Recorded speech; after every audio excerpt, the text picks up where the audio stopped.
वैजापूर गंगापूर मार्गावर महालगाव तालुका वैजापूर शिवारातील पंचगंगा साखर कारखान्यासमोर रस्त्याच्या कडेला उभ्या ट्रकवर भरधाव दुचाकी जाऊन धडकली।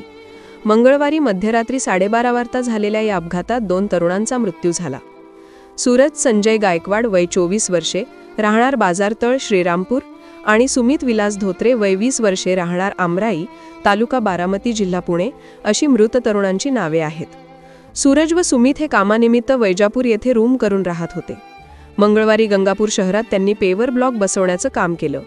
रात्री ते दुचाकीने वैजापूरकडे निघाले होते। दरम्यान महालगाव शिवारात पंचगंगा साखर कारखान्यासमोर रस्त्याच्या कडेला एक ट्रक उभा होता। या ट्रकला सूरज व सुमित यांची भरधाव दुचाकी मागून धडकली। या अपघातात दोघे गंभीर जखमी झाले होते। घटनेची माहिती मिळताच पोलीस उपनिरीक्षक अशोक माने, हवालदार विजय बामहदे सहकाऱ्यांसह घटनास्थळी दाखल झाले।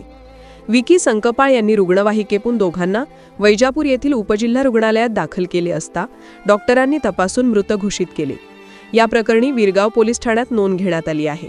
अपघातात मृत्युमुखी पडलेला सुमित व सूरज यांच्या नातेवाईकांनी महालगाव शिवारातील घटनास्थळी धाव घेत बुधवारी सकाळी 9 वाजेच्या सुमारास रास्ता रोको आंदोलन केले। ट्रक चालकाने निष्काळजीपणे रस्त्याला लागूनच ट्रक उभा केल्यामुळे आमच्या मुलांचा बळी गेला, त्यामुळे संबंधित चालकावर गुन्हा दाखल करावा अशी त्यांची मागणी होती। पोलिसांनी कारवाईचे आश्वासन दिल्यानंतर आंदोलन मागे घेण्यात आले। दरम्यान रास्ता रोकोमुळे काही काळ मार्गावर वाहतूक विस्कळीत झाली होती।